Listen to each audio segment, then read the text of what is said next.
A lição 21 é a lição recaída e ela está baseada no princípio 7, passo 11. O princípio 7 diz assim: reservo diariamente um tempo com Deus para autoavaliação, leitura da Bíblia e oração, a fim de conhecer a Deus e sua vontade para a minha vida e obter a força para segui-la. Mateus 5,8 diz: felizes as pessoas que têm o coração puro, pois elas verão a Deus.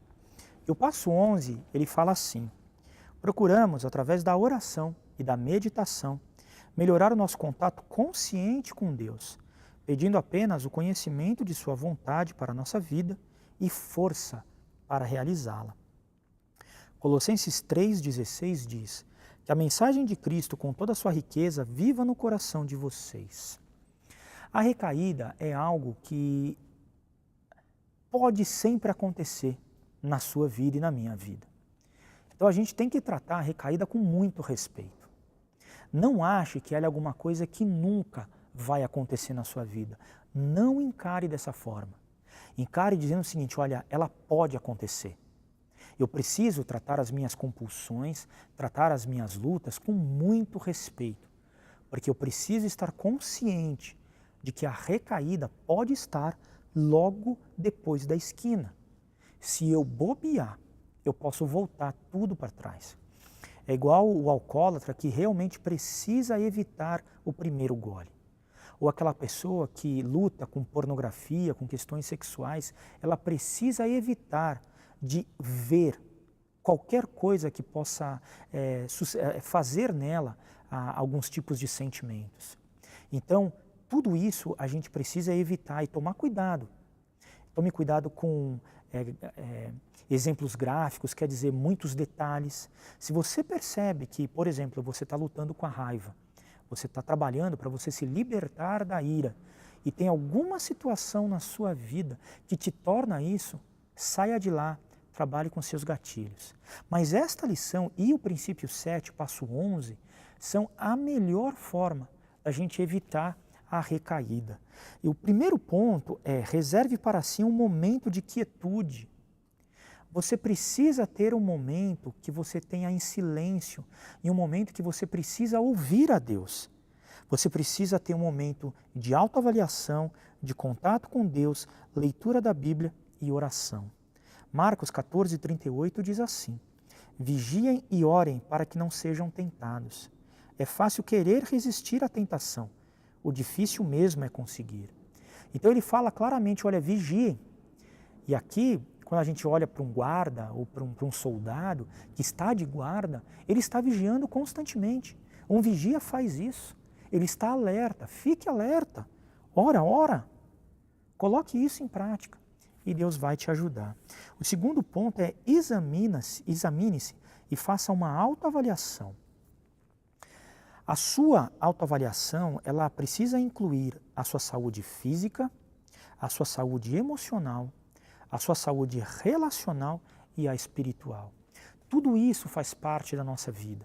Então a gente precisa olhar tudo isso. Por quê? Porque ali podem estar gatilhos que podem nos levar a gente recair. Então a gente precisa se perguntar diariamente: será que eu estou machucado? Tem alguma coisa que me machucou? Será que eu estou exausto? Eu estou muito cansado? Será que eu estou irado? Será que eu estou ressentido? Será que eu estou tenso? E por que isso? Porque todos esses sentimentos são sentimentos gatilhos para você correr para um prazer, para você correr para a sua compulsão. Por exemplo, na minha vida, eu sei que quando eu estou cansado, eu estou exausto, eu tenho uma tendência muito forte para ficar muito triste, para a depressão. Eu tenho um histórico familiar de depressão e eu sei que, como depressão tem muitas questões genéticas, eu posso ter essa tendência. Então, quando eu estou cansado, eu sei que eu preciso dormir, eu preciso descansar. Não é hora de eu tomar nenhuma decisão, de eu pensar em nada, porque naquele momento que eu estou muito cansado, eu penso que ninguém me ama, eu tenho todos os problemas, eu entro numa autocomiseração que pode me levar para a minha compulsão. Então faça esse exame. Talvez contigo seja questão de ira, seja questão de rito, seja questão de tensão. É muito importante você fazer essa autoavaliação. Romanos 12, 3 a 17 diz assim: pensem com humildade a respeito de vocês mesmos. Odeiem o mal e sigam o que é bom. Amem uns aos outros. Aguentem com paciência os sofrimentos. Procurem agir de tal maneira que vocês recebam a aprovação dos outros. Aqui não é a questão do codependente, que só vive se tiver a aprovação de todo mundo, mas vive uma vida correta. E avalie, faça uma autoavaliação ali na hora, vê como é que você está. Próximo ponto é considere a voz de Jesus. Talvez a gente fique um pouco impaciente, porque a gente quer uma resposta imediata de Deus. Mas Deus tem o seu tempo, e o tempo de Deus, ele é sempre perfeito e ele é sempre correto. O nosso tempo é imperfeito, mas o de Deus não. Então a gente precisa aguardar com paciência a voz de Cristo. Fique calado e escute, que eu lhe ensinarei como ser sábio. É o que diz Jó 33, 33. E Filipenses 4,7 diz assim: e a paz de Deus, que ninguém consegue entender, guardará o coração e a mente de vocês, pois vocês estão unidos com Cristo Jesus. O próximo ponto é: ache um lugar tranquilo para estar diante de Deus. A gente vê nos evangelhos por diversas vezes Jesus se desligando das outras pessoas que estavam ao redor dele e tendo um momento tranquilo para poder estar com Deus. Isso também é importante para a gente. É importante para eu poder ouvir a voz dele e entender o que ele quer para a minha vida. Salmo 46:10 diz assim: parem de lutar e fiquem sabendo que eu sou Deus. Então Deus, ele se mostra na quietude e eu preciso parar um pouco para ouvir a voz dele. O próximo ponto é: interligue-se ao poder de Deus por meio da oração. A oração é a forma que a gente tem de nos conectarmos com Deus. A oração, ela muda a nossa vida e a oração é muito importante para a nossa recuperação e para a gente evitar as recaídas. Seja específico nos seus pedidos. Entregue tudo para Deus. E entregue não somente as questões grandes, entregue também as pequenas. Entregue cada detalhe e converse detalhadamente com Deus. Ele quer te ouvir. Uma das questões mais sensacionais de nosso Deus é que Ele quer um relacionamento pessoal com cada um de nós. É mais ou menos quando você começou a namorar e você queria falar com seu namorado ou com a sua namorada, com aquela pessoa que você amava. Não importa se ela está falando muitos detalhes, na verdade, você quer ouvir os detalhes. A mesma coisa, Deus quer falar conosco, Ele nos ama. Conte todos os detalhes de sua vida com Ele. Compartilhe as suas lutas em cada detalhe. Deus, eu estou com dificuldade com aquela pessoa que disse daquela forma comigo. O meu sentimento foi muito ruim e eu realmente me senti tenso, me senti muito para baixo quando ele ouviu isso. Eu gostaria de ter sido afirmado pelo meu pai, mas ele não estava nem aí para mim. O meu pai, ele sempre elogiou o vizinho e nunca falou bem de mim. E daí você vai conversando com Deus nos mínimos detalhes.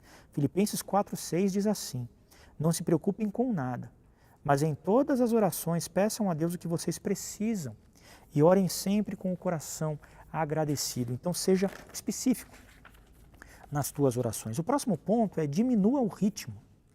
A gente tem uma vida muito frenética e é assim mesmo. Quando estamos trabalhando, quando a gente está implementando os projetos da nossa vida, a gente precisa acelerar mesmo e essa velocidade está certo, mas em alguns momentos eu preciso diminuir o meu ritmo para poder ouvir a voz de Deus. 1 Tessalonicenses 5:21 diz assim: examinem tudo, fiquem com o que é bom. Então eu preciso parar, sair um pouco da minha correria e ter um momento com Deus. Em Gálatas 6:4 diz que cada pessoa examine o seu próprio modo de agir. Se ele for bom, então a pessoa pode se orgulhar do que fez, sem precisar comparar o seu modo de agir com o dos outros. Isso é muito bacana. Olhe para você mesmo. Não importa que o outro é melhor que você em tal coisa, não importa que o outro conseguiu uma recuperação melhor que você, olhe para você. Veja como você estava, como você está agora. E olhe para Cristo e veja onde Ele quer te trazer.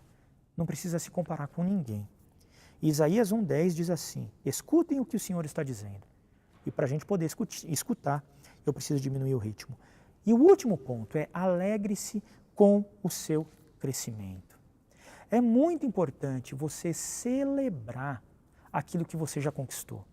É muito importante você celebrar aquilo que você já conseguiu implementar na sua vida e como Deus mudou a sua vida. Como é bom agora, a gente está bem, já quase no final do programa, já tem muita coisa que você pode celebrar e que você pode se alegrar de todo o seu processo de recuperação. Compartilhe as suas vitórias. Compartilhe as suas vitórias com o seu grupo de apoio. Compartilhe as suas vitórias com o seu grupo de passos, com o seu padrinho, com o seu parceiro. Se você é casado, compartilhe com o seu cônjuge, se isso for saudável, tá bom? Para você. Compartilhe. 1 Tessalonicenses 5, 16 a 18 diz assim: estejam sempre alegres, orem sempre e sejam agradecidos a Deus em todas as ocasiões. Isso é o que Deus quer de vocês por estarem unidos com Cristo. E vão alguns pontos, 4 pontos para prevenir a recaída. Ore e leia a Bíblia todos os dias. Estabeleça um horário específico para o seu tempo com Deus, o seu tempo a sós com Deus. Faça isso diariamente. Segundo ponto, priorize as suas reuniões de recuperação. Permaneça próximo à sua equipe de apoio. Não é porque você vai finalizar o grupo de passos que você já está recuperado. Não está. Vá para os seus grupos de apoio, vá para os seus grupos de partilha aberta, converse, tenha o seu grupo de apoio ali, os seus parceiros de prestação de contas. Terceiro ponto, passe algum tempo com a sua família se isso for seguro para você. Caso contrário, passe tempo com a família da igreja. Talvez você não tenha uma família saudável, não é muito bom você ficar muito perto, mas passe um tempo então com a família de Deus. Mas se for saudável, se for seguro, passe um tempo com a sua família. O quarto e último ponto, envolva-se no serviço a outros. Seja um voluntário, ajude outras pessoas. Eu tenho certeza que isso vai ajudar muito, muito a sua vida. Coloque em prática esses pontos que a gente ensinou, a gente viu aqui nessa lição da recaída, que são, na verdade, a melhor forma que a gente tem para poder evitar da gente recair. Tá bom? Um abraço.